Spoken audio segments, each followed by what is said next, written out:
présidente du comité historique de Kevin, a contacté Jean-Luc Ramel, alors président de Kevin Entracte, et lui a dit au nom du comité historique, eh ben tiens, tu sais, on fait toujours un certain nombre de choses pour la commune. On veut parler de notre histoire, mais on a déjà parlé de notre histoire au travers de 6 livres que nous avons écrits. On aimerait bien faire quelque chose d'un petit peu original, mais quoi? Et Jean et toute sa petite équipe ont pensé à tiens, pourquoi on ne mettrait pas l'histoire en vie en faisant du théâtre? Pourquoi pas?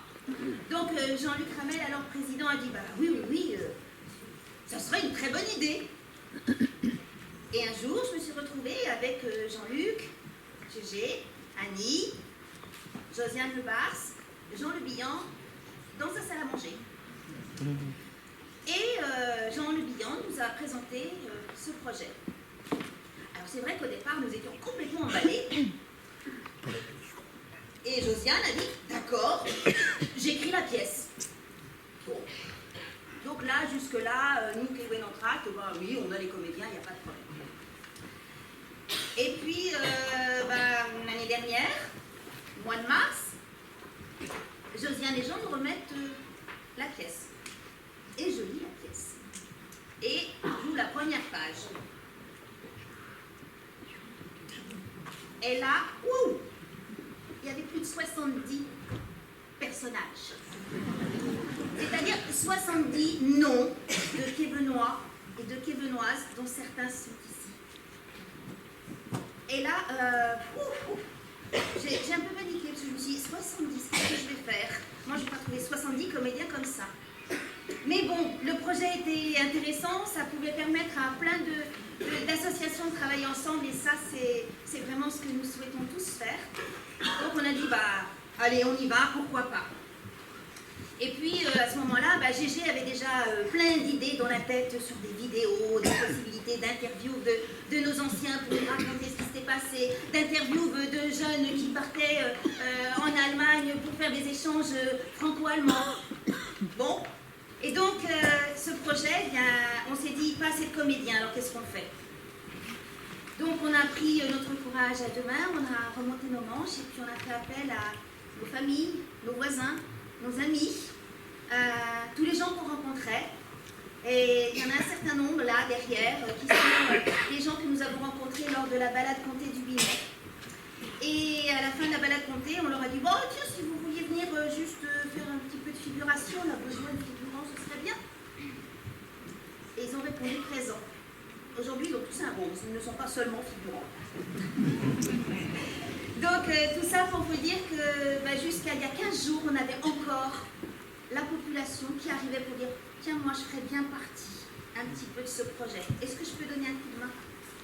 Et ça, je crois que c'est une formidable aventure. Parce que derrière, là, ce ne sont pas forcément des comédiens. Ce n'est pas la majeure partie des personnes derrière qui sont des comédiens. Ils sont tous comme nous, là. Ils font partie de ce projet. Et ça, je crois que c'est une très belle aventure humaine. C'est aussi, pour moi, personnellement, des rencontres fantastiques, intergénérationnelles, parce que vous allez voir qu'on a des tout petits, des moyens, des plus âgés. Et le fait que vous soyez tous là, je crois que ça montre que ça vous intéresse aussi. Donc, je vous remercie vivement d'être là. Et puis maintenant, je sais qu'ils sont en train de stresser depuis un bout de temps. Donc, on y va. Merci d'être là.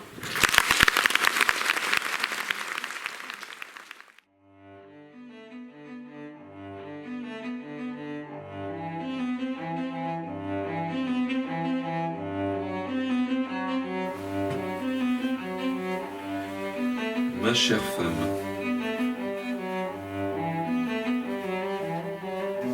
le métier que je fais ici est sans doute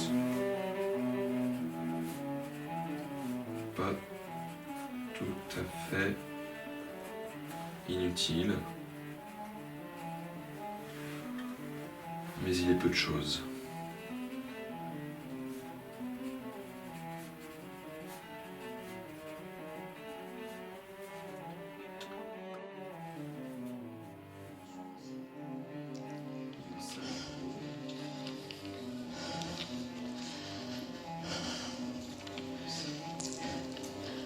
se préoccupe de distraire les soldats.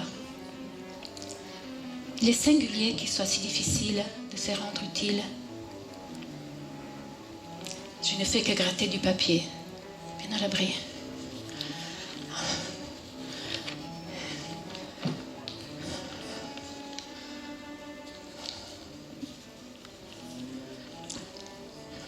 Ce que j'éprouve surtout est une immense fatigue, non pas physique, mais morale, devant ce recommencement.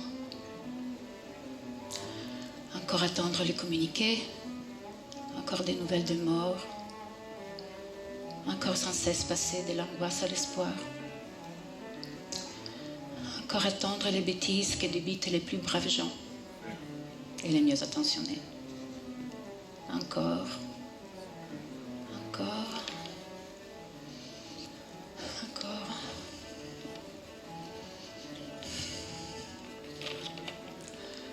Et pourtant, il fallait faire ce que nous avons fait, ce que nous faisons.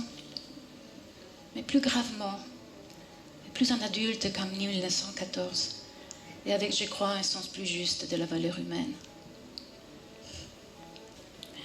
Je m'efforce de m'employer de mon mieux. Je porte tout le jour durant une marque volontaire de bonne humeur.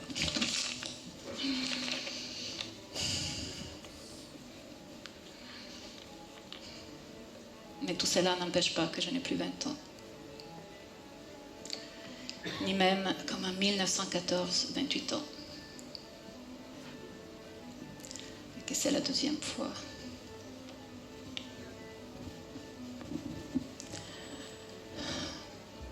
Notre fille me manque beaucoup.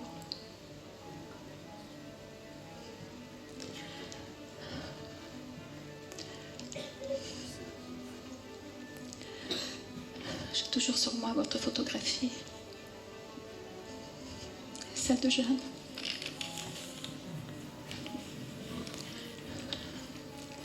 Portez-vous bien, votre Mathurin.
Veuillez écouter tout d'abord quelques messages personnels. La villa est silencieuse. La belle aussitôt la suit. Nous disons la belle aussitôt la suit. La dernière heure a sonné. Gabriel garde l'anonyme. Le manchot la serre dans ses bras. Nous disons le manchot la serre dans ses bras 2 fois. Le fantôme n'est pas bavard. Les bombardements sont massifs. L'abbé est nerveux. Quelque part en France, le 8 mai 1940. Oh, où c'est qu'il est notre gars, Joseph? Je suis presque en première ligne. C'est une drôle de guerre, autant dire que ce n'est pas la guerre. On passe son temps à surveiller ce d'en face. Quand on n'est pas en ligne, on fait des marches de jour et de nuit, des exercices et des manœuvres. On monte aussi la garde à l'entrée des usines et parfois on aide les douaniers à la frontière.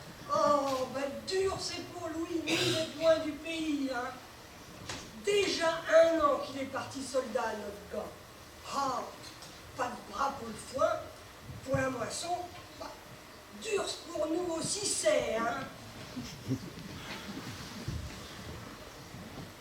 Quand on est de repos, on donne des coups de main dans les fermes. J'aime ça, ça me fait penser au pays et on mange mieux dans les fermes et on gagne 12 francs par jour. Je ne suis pas malheureux. Tous les soirs, nous rentrons au bout où l'on couche dans des maisons abandonnées. Il y a de la lumière, alors on fait des belotes et on s'amuse. Pensez mettre des boches à la liaison sur la ligne Maginot. Pas un chat peut y passer. Qui disait. Vos lettres sont longues à venir. Combien de temps cela va durer? On n'en sait rien. Ici, il faut s'attendre à tout. Mais nous tenons bon car le moral est excellent. J'espère que vous allez bien. Je pense à vous. Embrassez tout le monde pour moi. Votre fils, Louis. La lettre a mis du temps à arriver ici. Les Allemands ont percé dans les Ardennes juste après cette lettre de petit Louis qu'on vient de recevoir. Et pire encore, hier, Pierre Dudot, je vais pas souvent chez Gallic, mais Pierre Dudot, le barbier,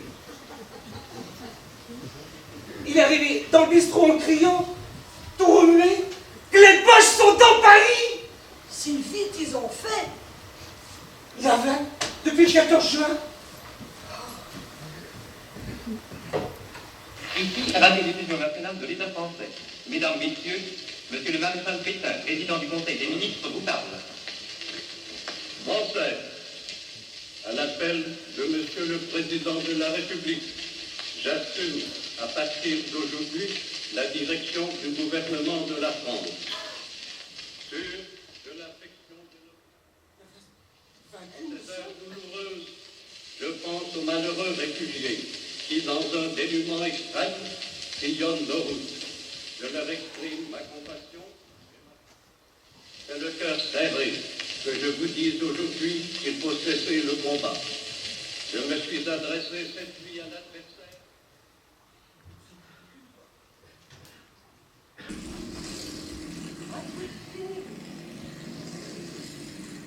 Je vais faire la mairie, je vais voir ce qui se passe.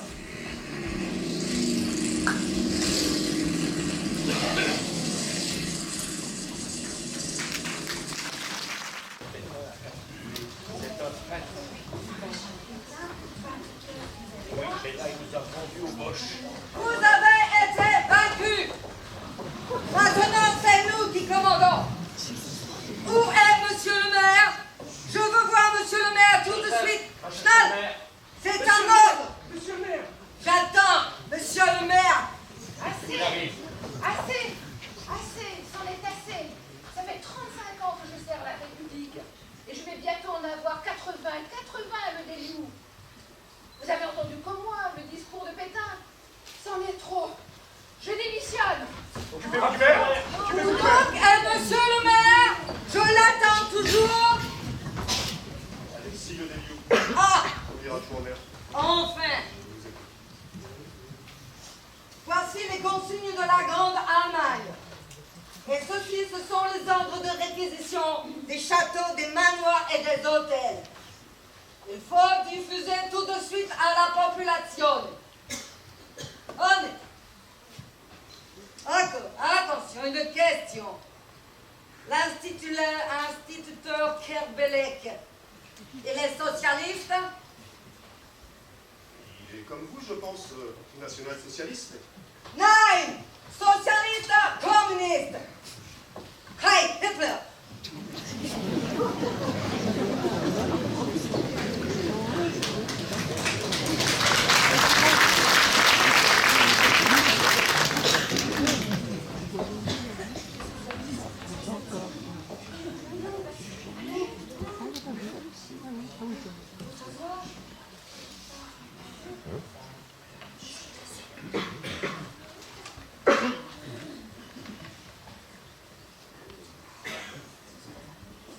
Narda, annoncez à la population les ordres des vainqueurs. Bien, monsieur le Déliou.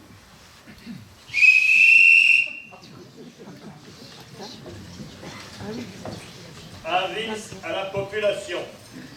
Le bourg est occupé par les troupes allemandes. Le calme et l'ordre doivent régner.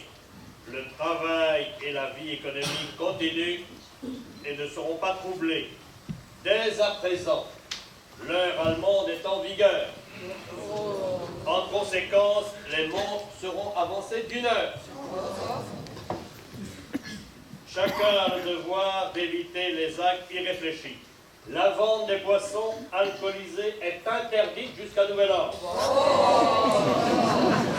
En conséquence, seuls sont autorisés les vins, cidres, bières et jus de fruits. À partir de 23 heures et jusqu'à 5 heures, toute circulation, tout attroupement, tout rassemblement dans les rues sont interdits. Exception faite pour les médecins, prêtres, sages-femmes et tout fonctionnaire se rendant à leur travail ou en revenant. La résistance et les actes de sabotage sont inutiles et seront réprimés de la façon la plus rigoureuse. Signé le commandant en chef des troupes allemandes, Welker. Voilà. Rentrez chez vous.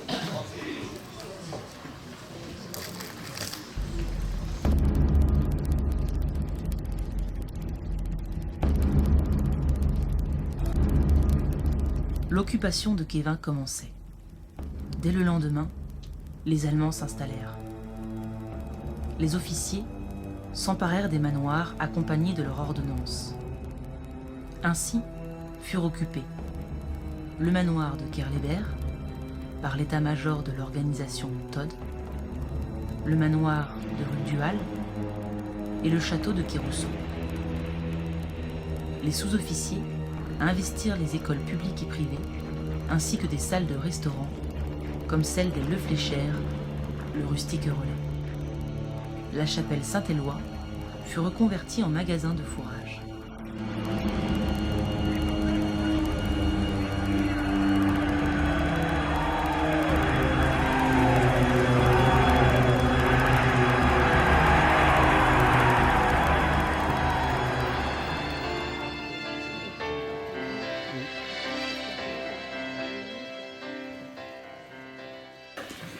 Messieurs, l'amiral Dönitz a installé son poste de commandement des bases de sous-marins.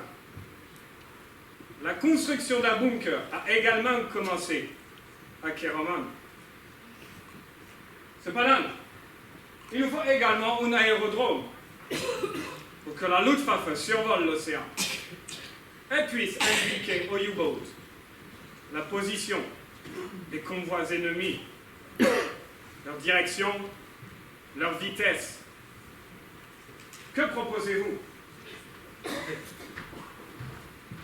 Le site se situe dans le secteur des villages de Landbiwe et Kirlen-Bastard, à quelques kilomètres de l'Orient, à une surface de 1200 hectares. 1200 hectares. Et voici la piste nord-sud, route de la piste est-ouest. Ja. Et la défense du site? Des batteries seront construites pour assurer la sécurité du site. Ja. Schön. Parfait, messieurs. Je vous remercie de votre collaboration. Heil Hitler! Heil Hitler! Lieutenant! Nous devons ordonner la destruction des villages Kerignan, Kervez, Landbiwe, Kerlan, Lok-Maria-Roi, Kirlen-Bastard und le resto. Un terrestre du village. Néouin, Kermabon, Saint-Amand, Keringard, Kervilien, Prémerzine, qui est à la haine, d'évacuer les habitants. Prenez contact avec les maires de Guidel et de Pleumeur. Et surtout celui de Kevin. Exécution! Jawohl, Herr Mayer. Hi, Hitler. Ah, Hitler.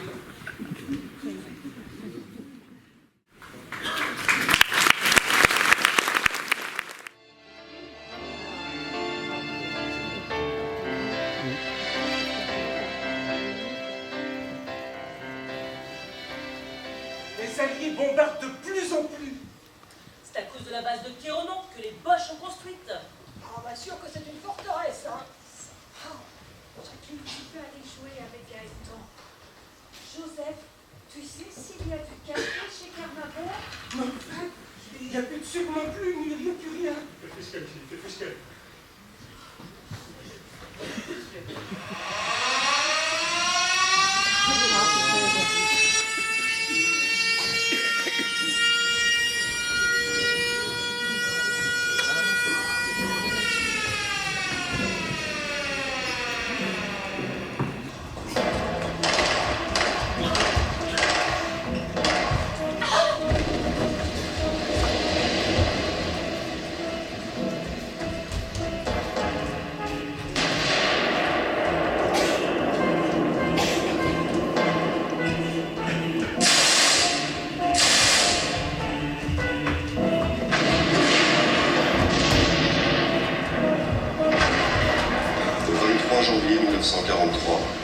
À Saint-Quévin, un médecin-major allemand tentera vainement de sauver Marie-Joseph Le Dorz, victime d'une bombe incendiaire.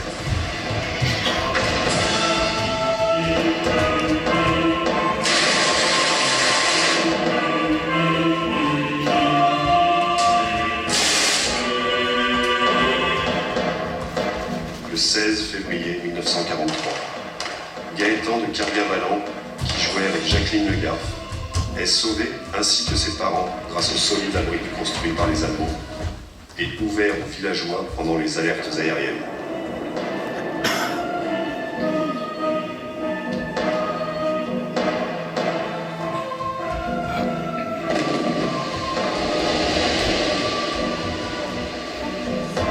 Monsieur et Madame Aurel seront découverts par Armand Palin sous un amas de décombres. Ils doivent leur survie à la table sous laquelle ils s'étaient réfugiés.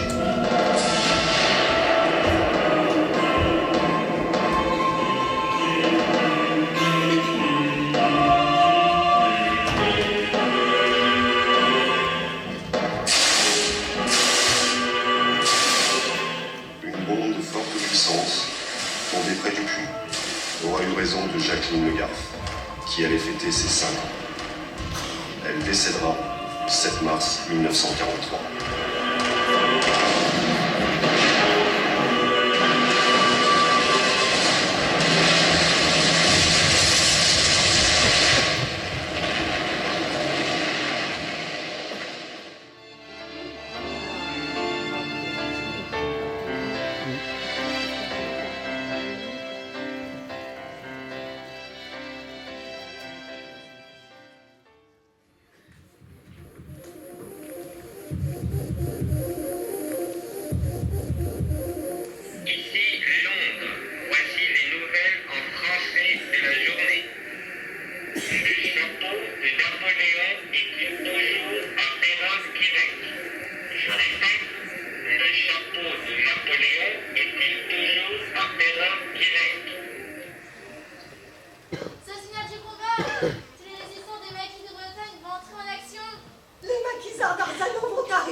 l'évacuation immédiate de la population.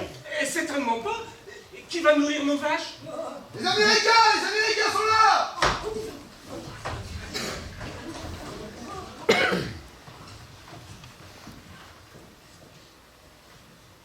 Ils sont du côté de Trois-Alvis! Oh, regardez, c'est Joe le Doucet qui est monté au clocher. Les Américains sont là! Les Américains sont là! Mais revenez, c'est la guerre!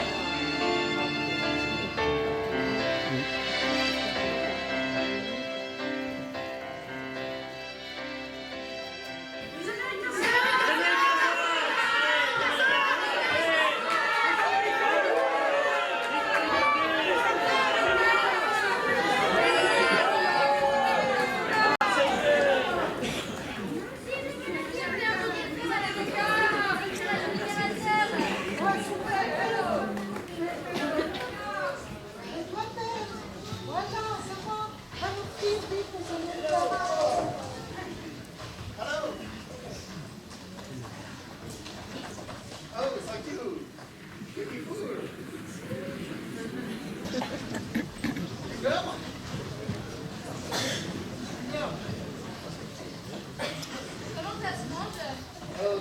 Faut marcher, pas avaler. It's good, very Ah, good.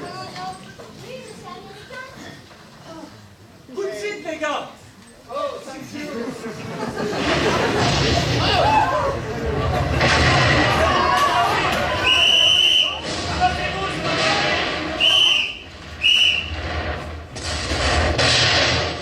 Chez Gouzeau, on va vous appeler comme les autres. Écoute, moi je vais chez Cher Ludo et je vais me faire une beauté. Nom de Dieu, chez Gouzeau, tu crois que c'est le moment? Aux abris. Oh, celle-là n'a pas dû tomber, moi, hein. Cher Ludo! Cher Ludo! Oh, pour sûr. Eh bien, je vais prendre une bouteille de cidre. Il y a bien prendre les verres dans la cuisine. On y va!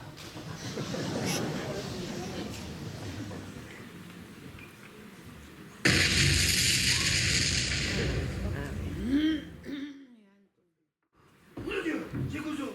C'est peut-être.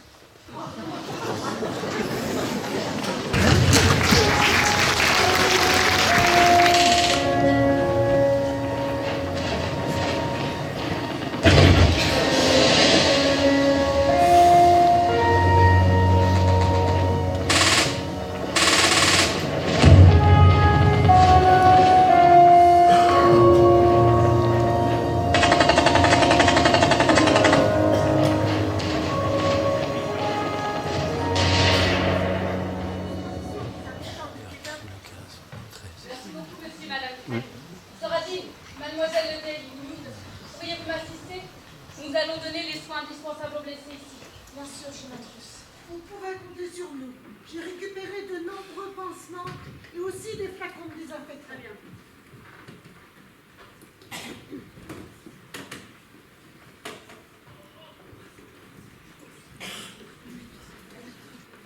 On va chercher les couvertures.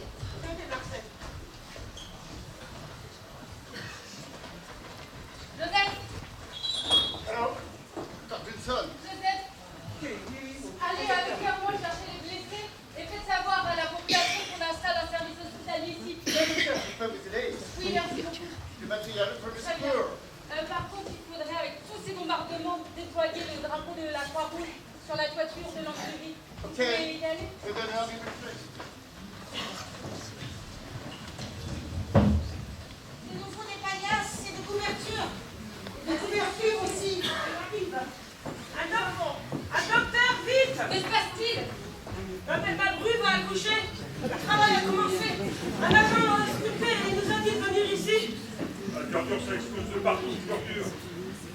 Soradine, informez-vous dans le sujet de Madame Rachaud, le travail a commencé. Oui, il ne reste plus qu'à prier pour tous ces blessés. Et pour Son mari, Jean, est infirmier, mais il est prisonnier en Allemagne avec son régiment.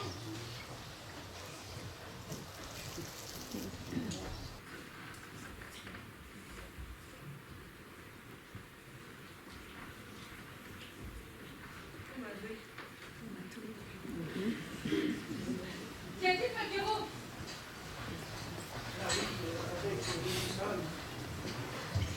Et là, on a coupé le fil téléphonique du côté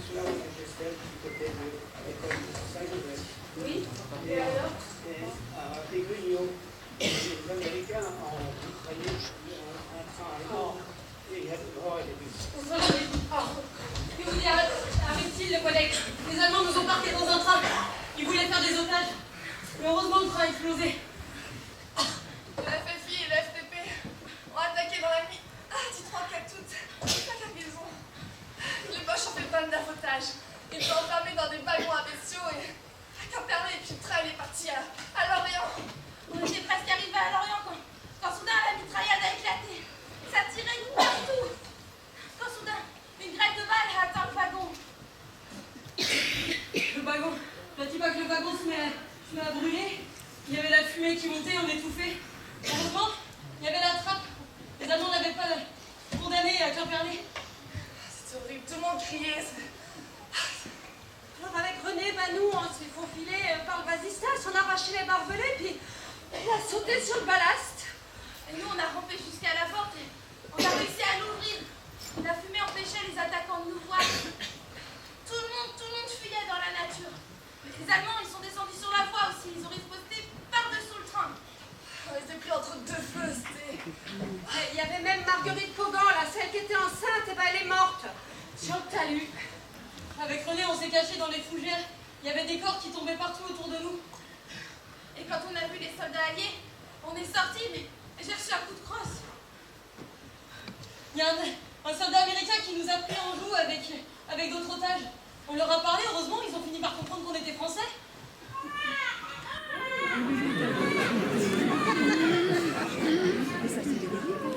C'est une fille, Madame Loiseau. Tout va bien. C'est moi le parrain. Mademoiselle Léo sera tous pour penser vos blessures et on vous fera évacuer le plus vite possible vers Fonscoff. Jean Carouin a réquisitionné des cars et des camions et vous mettra à l'abri des tirs. Tous les jours, on évacue les réfugiés dans les communes voisines. Je vais m'occuper des blessés les plus atteints. J'y vais aussi. Oh non, Joseph, tu vas te faire tuer!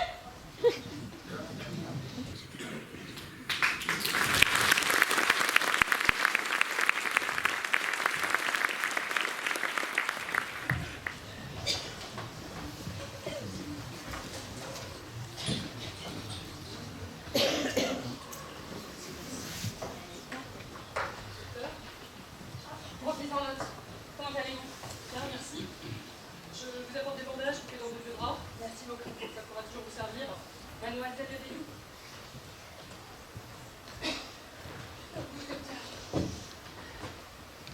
Des nouvelles fraîches.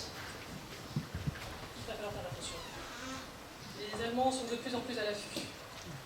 Je crains qu'ils ne soupçonnent de transmettre des informations à la résistance. Ils n'auraient pas peur. Il va falloir être prudent, mon ami. Vous connaissez le capitaine Barbetin? Oui, et alors? Il est infiltré sur la zone de Caravastar, comme employé dans une entreprise sous-traitante de l'organisation TOT. En traduisant des documents pour les Allemands, j'ai appris qu'un groupe d'avions quittera le front méditerranéen et fera mouvement vers l'Orient, le 5 août. L'escadrille sera équipée de lourds bimoteurs Messerschmitt. Une partie des appareils opérera depuis l'enveloppe clinique.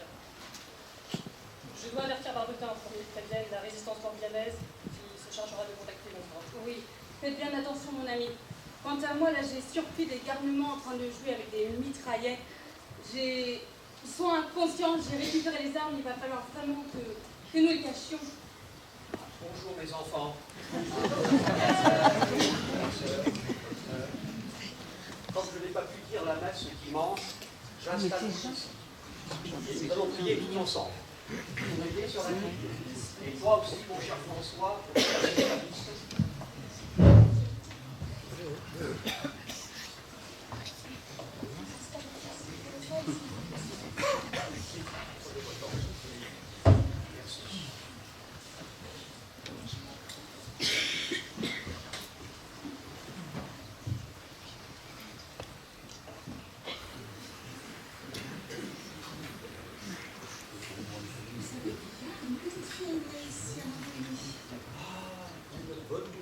Dans cet océan de misère et de malheur. C'est Marguerite. Elle a une petite fille, elle s'appelle Marie-Thérèse. Les Américains seront bientôt là. Pourquoi on rajoute de la victoire à son prénom? Ah oui, oui, Marie-Thérèse Victoire. Mais Joseph, où il est, Joseph? Joseph est prêt pour moi. On est parti voir les trains pour savoir si on pouvait trouver à manger. Et comme les Allemands Il a fait des tours et Joseph pour se séparer et Joseph les paroles. Oh, Manu et Joseph! Joseph! Joseph!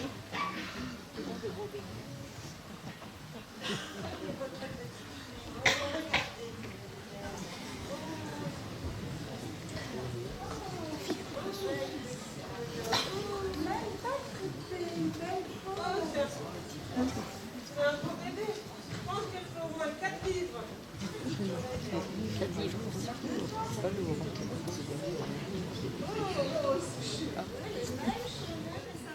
Monsieur le recteur, Marguerite, je voudrais que Frédéric vous la voyez. Je vais le faire. Et quand la guerre sera finie, que Dieu nous entende, nous fêterons son baptême tous ensemble, avec toute la famille.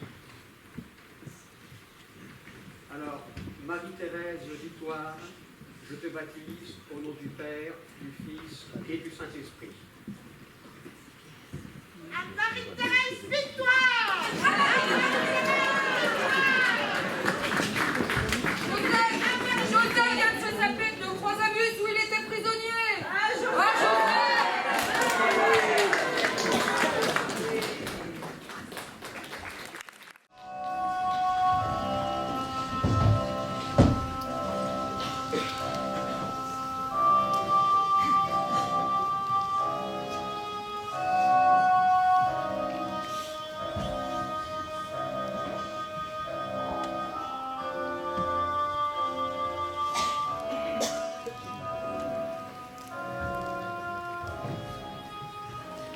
Nous avons réussi à repousser les Américains au-delà de Kérousseau.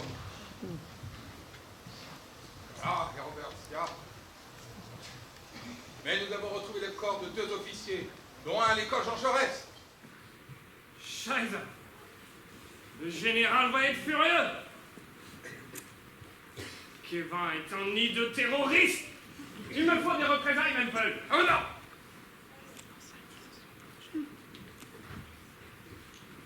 Tiens, que pensez-vous du professeur Lott?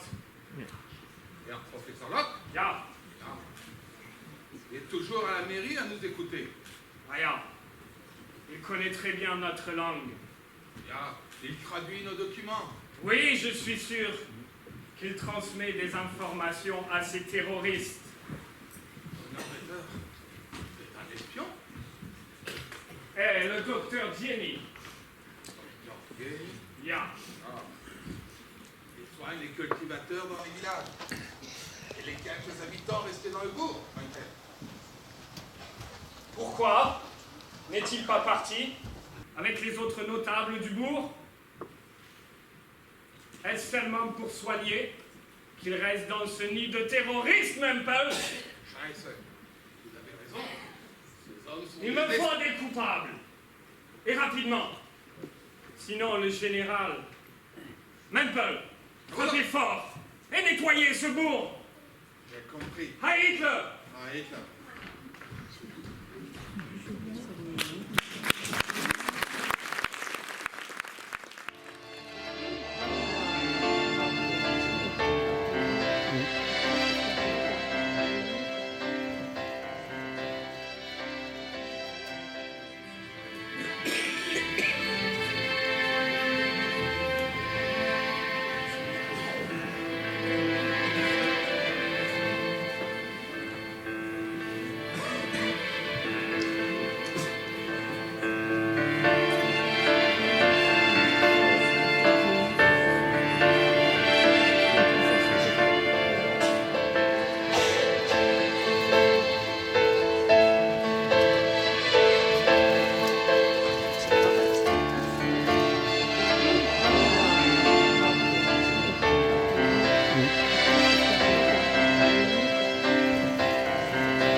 Brûlez tout!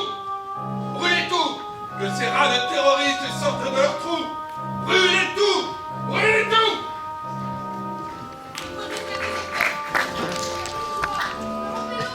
Faut partir!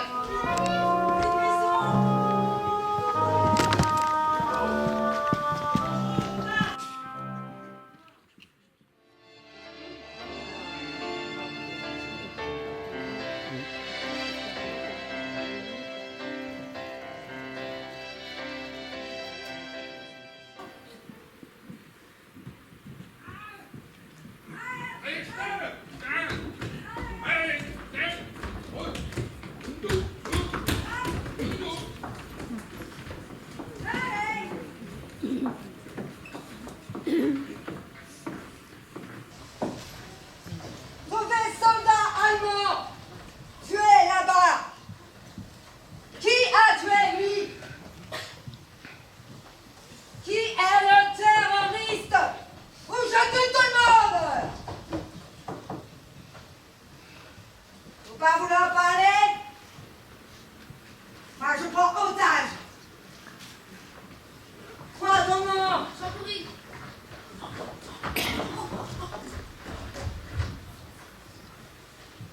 Toi ton nom? François Maurice. François, je vous en supplie. Rose. Quoi ton nom? Vincent Cario. Je vous supplie. Quoi ton nom? Là-bas. Allez. C'est moi, je fais ce que je veux. Vous n'allez pas prendre des enfants en otage. Ça suffit. Conduisez les otages au château du Lin à Gestel. Je prendrai les ordres auprès de l'état-major.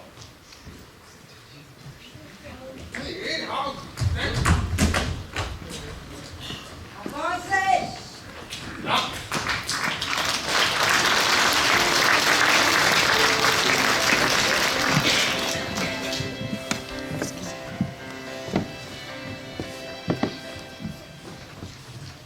Et pourquoi le Seigneur lui-même vous donnera un signe. Voilà que la Vierge concevra dans son sein et lui donnera un fils. Et tu lui donneras le nom d'Immanuel. Immanuel, Dieu est avec nous. C'est le prologue de l'Évangile selon saint Jean. J'ai appris le français. Vous avez une belle langue. Mon père est pasteur. Tu m'attends de venir? Ceux qui vont nous emmener en Allemagne. Vous m'avez fusillé? Mais non. On a tué assez de gosses aujourd'hui. J'ai ordre de vous livrer aux Américains. Messieurs, soyez heureux. La frontière est là-bas. Vous êtes libres. Allez, allez. Mes compliments aux Américains. Au revoir. À bientôt. Auf Wiedersehen.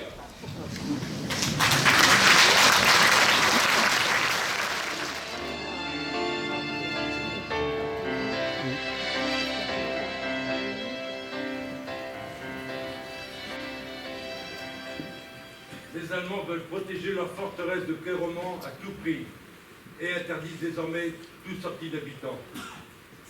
Et dire qu'en Bretagne et en France, presque tout le monde est libre. Et nous, on est là, prisonniers. Et alors, merci. Nous sommes pris au piège, mais on ne pouvait pas abandonner nos bêtes et nos récoltes. Heureusement que vous êtes là, monsieur Hébin. Et vous aussi, mon père. Mais non, ma fille, je sais que mon devoir. Nous allons devoir nous méfier des Allemands, car ils deviennent très agressifs. Sûr, les Russes blancs de l'armée allemande sont violents, surtout quand ils sont nus. L'autre jour, ils ont renversé tout un charnier de l'air. On ne pouvait plus le manger, il est ronce. Même les femmes ne veulent plus rester dans les villages, car elles ont peur d'être violées. Quelqu'un m'a dit qu'un dimanche, ils avaient pris sa sœur et deux autres filles. Il a bien essayé de les sauver, mais avec une mitraillette sous le menton. Les Allemands pillent, volent, se saisissent de vaches, cochons. Pareil qu'ils sont 26 000 dans la poche. Ils ont faim et ils sont nerveux. Eh ben, les voisins, ils ont mis les patates dans des... là.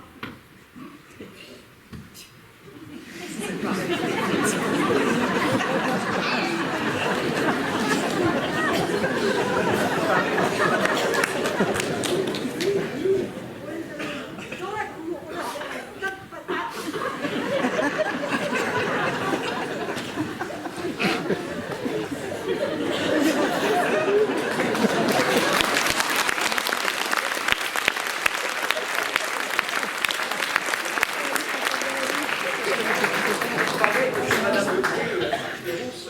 Eh bien, les Russes blancs, ils ont creusé un grand trou et ils ont trouvé tout un tas de pommes de terre et un charnier rempli de pommes de terre et de cochons.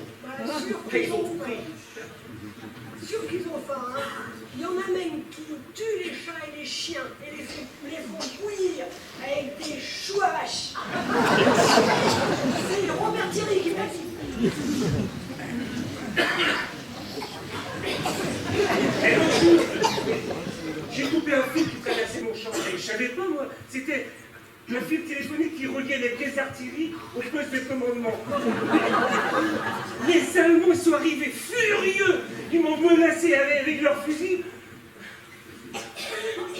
J'ai attaqué une bouteille de cidre. Ils l'ont prise. Et ils sont partis. La chance, hein. Pas tous méchants, hein.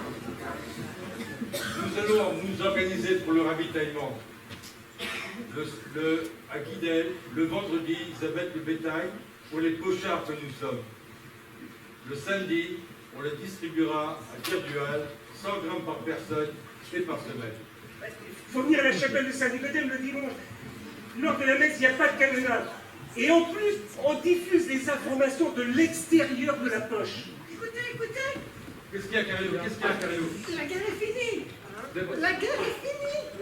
La guerre est finie. La guerre est finie. La guerre est finie.